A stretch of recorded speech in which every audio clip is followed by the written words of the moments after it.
வணக்கம். ஐயா சு. வெங்கடேசன் அவர்கள் எழுதிய வீரயுக நாயகன் வேல்பாரி பகுதி 50. பூட்டப்பட்ட இரும்புச் சங்கிலிகளை கழற்றாமலேயே திரையர்களை வண்டியில் ஏற்றினர். அவர்களுக்கு என்ன நடக்கிறது என்றே புரியவில்லை. வாக்குறுதி அளித்த கருங்கைவாணனை அதன்பின் அவர்களால் காண முடியவில்லை. கோட்டை தளபதி சாகலைவன் மட்டும் வந்தான். சிறிது நேரத்தில் தலைமை அமைச்சர் முசுகுந்தர் வந்தார். உட்கார்ந்திருந்த அனைவரும் எழுப்பி நிற்க வைக்கப்பட்டனர். இருவரால் எழுந்து நிற்க முடியவில்லை. முசுகுந்தர் சொன்னார், உங்கள் குடும்பங்கள் அனைத்தையும் விடுதலை செய்யுமாறு பேரரசர் உத்தரவிட்டுள்ளார். உங்களை யவனர்களுக்கு பரிசாக வழங்கியுள்ளார். அனைவரும் உறைந்து நின்றனர். கொடுத்த வாக்கினை மதிக்க தவறும் மனிதர்களிடம் பேச என்ன இருக்கிறது என்று காலம்பனுக்கு தோன்றியது. எழுந்திருக்க முடியாமல் காயங்களோடு கிடக்கும் இருவரை யவனர்களுக்கு பரிசளிப்பது இழிவு. அவர்களை விடுதலை செய்யப்படுபவர்களோடு சேர்த்து அனுப்பிவிடுங்கள் என்று சொல்லிவிட்டு சென்றார் முசுகுந்தர். அந்த இருவரும் தனியே பிரிக்கப்பட்டனர். விடுதலையானவர்களை பரம்பு மலைக்கு அழைத்துச் சென்று விடுங்கள், எங்களை பற்றி கவலைப்படாதீர்கள் என அவர்களிடம் காலம்பன் செய்தி சொல்லி அனுப்பினான். வண்டிகள் வைகை கரையோரமாகவே கீழ்கடல் நோக்கி பயணப்பட்டன. நீலனின் கண்கள் வைகையை பார்த்தபடி வந்தன. ஆற்றில் தழும்பி ஓடியது நீர். இரு கரைகளிலும் நாணற்புதர் மண்டி கிடந்தது. வண்டி சக்கரங்கள் மண்ணில் புதைந்து உருண்டன. நெடும் பயணமாதலால் திரையர்களை நெருக்கி அடைக்காமல் அதிகப்படியான வண்டிகளில் அழைத்துச் சென்றனர். காளைகள் உண்ணி இழுத்தன. கட்டப்பட்ட இரும்புச் சங்கிலிகளை பார்த்தபடியே இருந்தான் காலம்பன். அடுத்து என்ன நடக்கப் போகிறது, தான் என்ன செய்ய வேண்டும் என்பதை பற்றி எந்த திட்டமிடலும் அவன் மனதில் இல்லை. தங்களது குலம் விடுவிக்கப்பட்டு பரம்பு மலைக்கு செல்லப்போவது மனதுக்குள் அளவற்ற மகிழ்வை ஏற்படுத்தியது. குலத்தின் தலைவனாக எனது வேலை முடிந்தது. இனி அவர்களை பாரி பாதுகாப்பான் என்ற மகிழ்வு உடலெங்கும் பரவியது. பாரம் இறக்கப்பட்டவனாய் அயர்ந்து உட்கார்ந்திருந்தான் காலம்பன். நீலனும் பதற்றம் ஏதுமின்றியே இருந்தான். வாய்ப்பு கிடைக்கும் போதெல்லாம் வண்டியிலிருந்து வைகையை பார்த்தபடியே வந்தான். அது அவனுக்கு எவ்வளவோ சொன்னது. கரை புரளும் அதன் சிற்றலைகள் அவனை அழைத்து கொண்டே இருந்தன. சட்டென ஒரு கணம் மொத்த வைகையும் நீண்டு நகரும் செம்மூதாயாய் காட்சி தந்தது. பொங்கி நகரும் குருதி கண்டு திடுக்கிட்டு அமர்ந்தான். அவர்களின் பயணம் அறுபட்ட காட்சிகளுடனும் குருதி படிந்த கனவுகளுடனும் தொடர்ந்து கொண்டிருந்தது. எல்லோரின் அமைதிக்குள்ளிருந்தும் பீரிட்டு தெறிக்க காத்திருந்தது சினம். வைகை கடலில் கலக்கும் இடத்தில் இருப்பது வைப்பூர் துறைமுகம். வைகை கடல் புகும் ஊராதலால் இப்பெயர் உருவாயிற்று. அதன் அருகில்தான் அருகன்குடி என்ற சிற்றூரும் இருக்கிறது. பாண்டிய நாட்டின் முதற்பெரும் துறைமுகமாக வைப்பூர் துறைமுகத்தையே சொல்லலாம். காரணம் அதன் அமைவிடம். வைகை கடலில் முட்டும் அதன் நெற்றி பகுதி வில் போல் வளைந்தது. வளைந்த அந்த கரை சற்றே கடினமான மண்ணடுக்குகளை கொண்டது. வந்து சேரும் கப்பல் கடலிலிருந்து வைகைக்குள் நுழைந்து ஆற்றின் உள்ளடுக்கினில் இருக்கும் வைப்பூர் துறைமுகத்தை அடையும். கடல் அலைகள் வளைவுகள் கடந்து உள்ளேறி வராது. பெருங்காற்றும் கடற்கொந்தளிப்பும் கூட வைப்பூர் துறைமுகத்தை சேதப்படுத்தியதில்லை. இதன் பாதுகாப்பிற்கு வேறு எந்த துறைமுகத்தையும் இணை சொல்ல முடியாது. வைப்பூர் துறைமுகம் பொருள்களை ஏற்றி இறக்கவும் கப்பல்கள் வந்து தங்கிச் செல்லவும் இயற்கையே அரணமைத்திருந்ததால்தான் யவனர்கள் எங்கும் இல்லாத அளவு பெருங்கோட்டையை இங்கு கட்டியுள்ளனர். தங்களுடைய பொருள்களை கொண்டு வந்து இறக்கவும் ஏற்றவும் பொருத்தமான ஏற்பாட்டினை நீண்ட காலத்துக்கு முன்பே செய்துவிட்டனர். பாண்டிய அரசும் வணிகப் பொருளினை பாதுகாக்கவும் வரி வாங்கவும் வசதியாக கோட்டை எழுப்பியுள்ளது. வைப்பூர் துறைமுகத்தில் இருபெரும் கோட்டைகள் நின்று கொண்டிருக்கின்றன. இத்திருமணத்துக்காக யவனப் பெருவணிகன் வெஸ்பானியன் தலைமையில் பலரும் அணிதிரண்டு வந்தனர். அரச பிரதிநிதிகள், வணிகர்கள், துறைமுக பொறுப்பாளர்கள் எண்ணற்றோர்களின் கூட்டம் அது. குறிப்பாக கடல் பயணத்தின் சாகச தளபதி இப்பாலஸ் இத்திருமணத்துக்கு வந்ததுதான் வணிகர்கள் மத்தியில் பெரும் பேச்சாக இருந்தது. வந்திறங்கும் பொழுது பொருணையாற்றின் கழிமுகத்திலுள்ள கொற்கைத்துறையில் இறங்கி மதுரைக்கு வந்தார்கள். புறப்படும் பொழுது வைகையின் கழிமுகத்திலுள்ள வைப்பூர் துறையிலிருந்து பயணப்பட திட்டமிட்டிருந்தனர். வளங்கொழிக்கும் பாண்டிய நாட்டின் இருபெரும் துறைமுகங்களையும் அவற்றின் உள்வாயில்களையும் நேரில் பார்த்தறியும் வாய்ப்பாக இதை அமைத்து கொண்டனர். திருமணம் முடிந்து மதுரை விட்டு புறப்பட்டவர்கள் வைகை கரையின் வழியே பயணப்பட்டு வைப்பூர் துறைமுக கோட்டையை அடைந்தனர். அங்கு அவர்களுக்கு பெருவிருந்தும் வழியனுப்பும் நிகழ்வும் ஏற்பாடாயிருந்தன. பேரரசின் சார்பில் இவ்வழியனுப்பும் நிகழ்வுக்கு தலைமை அமைச்சர் முசுகுந்தர் வருகை தரவிருந்தார். அவர் வருவதற்கு முன் 2ஆம் நிலை தளபதிகள் வந்து சேர்ந்தனர். இத்திருமண விழாவின் பெருமகிழ்வுக்கு காரணமாயிருந்தது வெங்கல் நாடு. அதை பாராட்டி மரியாதை செய்யும் பொருட்டு இளமாறனை 2ஆம் நிலை தளபதிகளில் ஒருவனாக பேரரசர் நியமித்தார். மயூர் கிழார் அளவற்ற மகிழ்வில் திளைத்தார். மிக இளம் வயதில் பேரரசரின் நம்பிக்கையை பெற்று இவ்விடத்தை அடைவது எளிதல்ல. மயூர் கிழார் தனது வாழ்வு முழுக்க பாண்டிய நாட்டின் மீதான விசுவாசத்தை வெளிப்படுத்தியவர். ஆனாலும் அரண்மனைக்குள் நுழையும் பொழுது ஆயுதம் வைத்து கொள்ளும் தகுதி இன்றளவும் அவருக்கு வழங்கப்படவில்லை. இக்கவலையை அவர் மகன் அகற்றிவிட்டான்.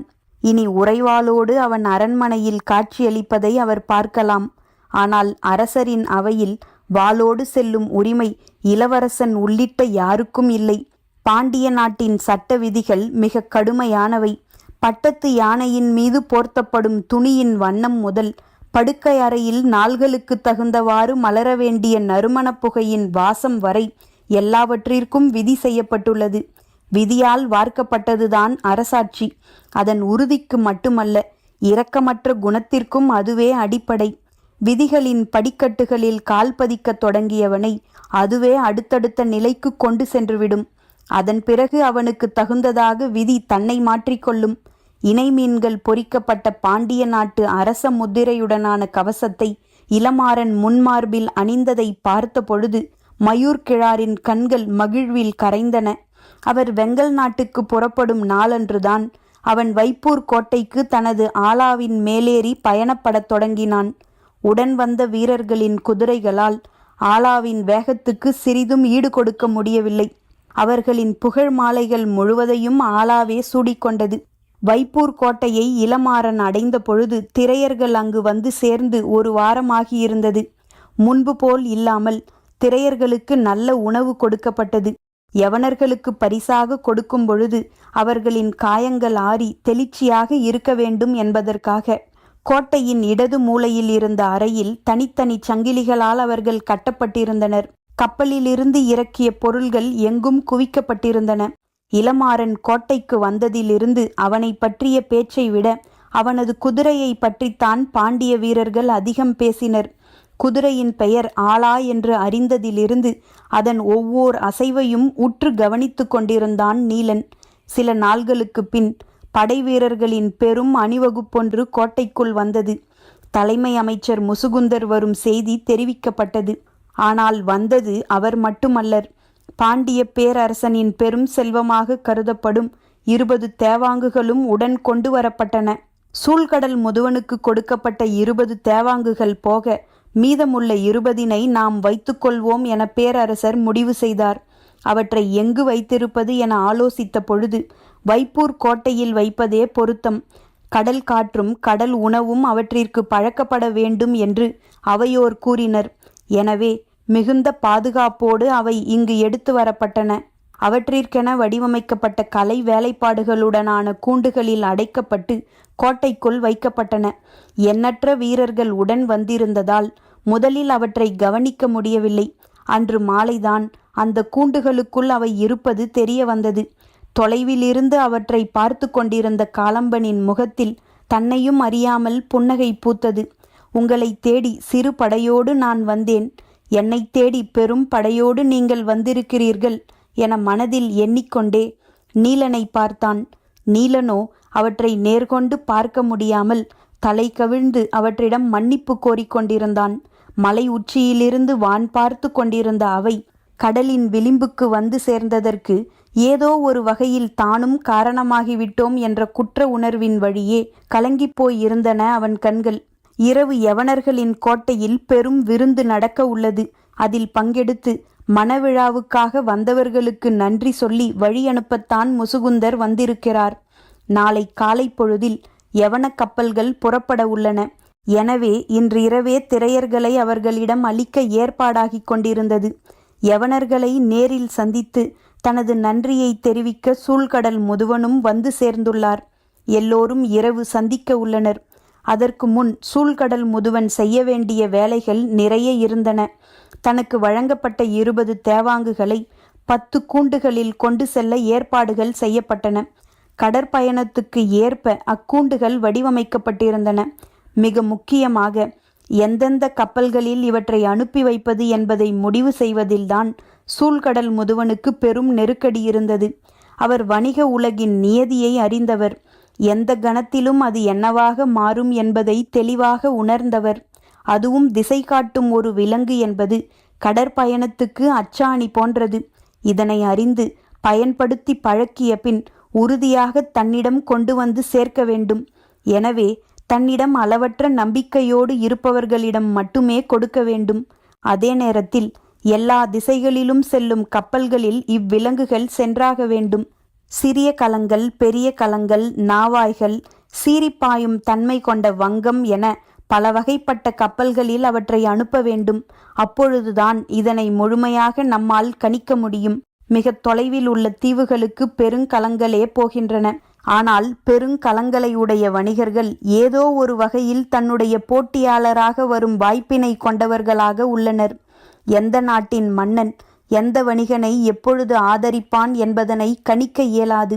அரசியல் நிலை எப்பொழுதும் கடலை விட கொந்தளிப்பு மிக்கது, வணிகத்தை விட சூழ்ச்சி நிறைந்தது. எனவே எல்லாவற்றையும் கணக்கில் எடுத்துக்கொண்டு சூழ்கடல் முதுவன் திட்டமிட்டான். இரளித்தீவுக்கும் தெங்கின் தீவுக்கும் செல்லவிருந்த பெரிய கலங்களில் தேவாங்கின் கூண்டினை ஏற்றினான். குசையின் தீவுக்கு பயணம் செல்ல இது பொருத்தமான காலமல்ல. அக்கடலில் அவ்வப்பொழுது வீசிச் செல்லும் காற்று கலங்களை எளிதில் திசை மாற்றம் செய்துவிடும். அதன்பின் கலங்களால் நிலை திரும்ப முடியாது. ஆனால் இப்பொழுது தேவாங்கு இருப்பதால் அக்கவலை இல்லை. காற்றால் திசை மாறினாலும் மீண்டும் திசை அறிந்து கொள்வது எளிது. எனவே நம்பிக்கையோடு பயணம் செல்லலாம் என்று சொல்லி தன் தம்பியை அதற்கு பொறுப்பாக்கினான். இருப்பதிலே பெரிய வங்கத்தை எடுத்துக்கொண்டு போ என்றும் அனுமதி கொடுத்தான். வணிகம் எவ்வளவு சூழ்ச்சி நிறைந்தது என்பதை குலசேகர பாண்டியன் சூழ்கடல் முதுவனை வைத்து சோதிப்பதும் சூழ்கடல் முதுவன் தன் தம்பியை வைத்து சோதிப்பதுமாக நடந்தேறியது. தான் பயணப்பட உள்ள நாவலந்தீவுக்கு திசையறிய எந்தவித உதவியும் தேவையில்லை. எல்லா காலத்திலும் கலங்கள் சென்று திரும்பும் எளிய வழிப்பயணம் அது. ஆனால் அப்பயணத்துக்கு 4 தேவாங்கினை எடுத்து வைத்து கொண்டான் சூழ்கடல் முதுவன். யவனர்களுக்காக இன்றிரவு நடைபெற உள்ள விருந்தில் வணிகர்கள் பலரும் கலந்து கொள்ள உள்ளனர். இந்நிகழ்வு முடிந்த பின் நாளை காலையிலிருந்து கலங்கள் எல்லாம் வைப்பூர் துறைமுகத்திலிருந்து புறப்பட்டு வெளியேற உள்ளன. சூழ்கடல் முதுவன் விருந்தில் கவனம் கொண்டிருந்த அதே நேரத்தில் இன்னொன்றிலும் மிக கவனமாக இருந்தான்.